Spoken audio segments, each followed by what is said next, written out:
Jotta, niin. Katso nyt. Jumalauta. Me ruvetaan kirjoittaa uutta lomaketta, jos et lopeta. Joo, no se kyllä esitti aika hyvin sen, mikä me on kyllä pistetty tänne lomakkeeseenkin näkyviin. Eli niin se mikä eläintä vie, niin on toi terävyys. Et sillä on ikävä kyllä niin tuohon terävyyteen nähden, niin nuo hillittimet on aika heikot. Et voin hyvin uskoa, että se on puntissa kiinni. Ja niin kuin mun mielestä toi on loistava esimerkki toi kelkkakoe. Et mä otin siinä vähän pienen riskin, toki olisi ehkä pitänyt selvittää se remmi ajoissa, mutta kun katselin sen touhua, niin se ei tuntunut ihan kauheasti puristelevaa, vaikka se oli siellä tassun alla. Ja siitä tuli sitten aiheutui se hässäkkä, että se pääsi tosiaan kelkkaa puremaan. Todennäköisesti se olisi purru kyllä sitä muutenkin, mutta anyway, siinä tuli ihan hyvin esille se toimintakyvyn ja vähän niin kuin hermojen ongelmat ja niin sitten just se terävyys, mikä lyö kaikista yli. Ja oikeastaan se, että niin kun tätä alkutestiä kun katseltiin tätä kelkkakoetta ja puolustushyökkäystä, niin sehän näytti toimintakyky hyvinkin suurelta, mutta niin ikävä kyllä se toimintakyky on aika pitkälti taistelua ja terävyyttä. No en nyt voi sanoa välttämättä ikävä kyllä, kun sen tietää mikä se on ja osaa sen hillitä, niin kyllä sen kanssa pärjää, en mä sitä epäile ollenkaan. Mutta joka tapauksessa yhteenvetona toimintakyky +1 kohtuullinen. Että tuolla pimeässä, missä ei voi taistella eikä ollut oikein mitään uhkiakaan, niin siellä se sitten sitä piti kutsua ja auttaa ja kaikkea muuta vastaan. Että siellä se toimintakyky sitten tosiaan näytti sen puolensa, mikä on niin kuin se puhdas toimintakyvyn puoli. Terävyys +2, suuri, ilman jäljelle jäävää hyökkäyshalua. Se reagoi kyllä just tuolla terävyydellä melkein lähes kaikkeen. Niin kuin tuollakin, niin no tietysti kelkka oli paras, kelkka tulee päälle, niin kauhea pärinä ja hampaat käyttöön ja samaten seinällä, niin se lähti heti käymään. Eihän se ihan loppuun asti kestänyt sitä hyökkäystä sillä lailla, kun olisi voinut odottaa, mutta siinä sitten tietysti toimintakyvyn puute vähän kävi päälle ja sitten pehmeys, koska siinä on myöskin sitä. Tynnyrikin otettiin vastaan hampailla. Juu, aivan totta. Vielä toisenkin kerran.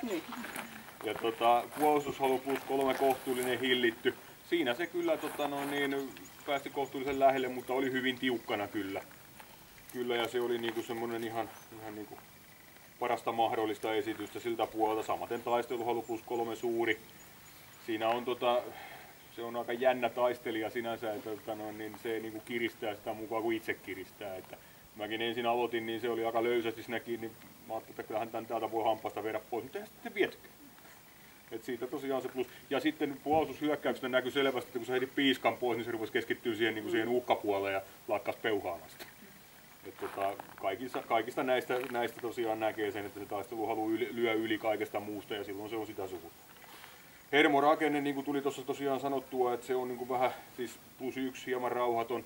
Ihan niin kuin sanotaan hyvää keskitasoa hermot tähän niin kuin yleiseen populaatioon laskettuna, mutta niin kuin tuommoisilla moottoreilla, mitä siellä on takana, niin olisi toivonut, että se olisi +2 hermot, mutta ikävä kyllä niitä siellä ei ole ja silloin se sitten purkaantuu esimerkiksi just tuona puremisen sellaisessa tilanteessa, missä se olisi välttämätöntä.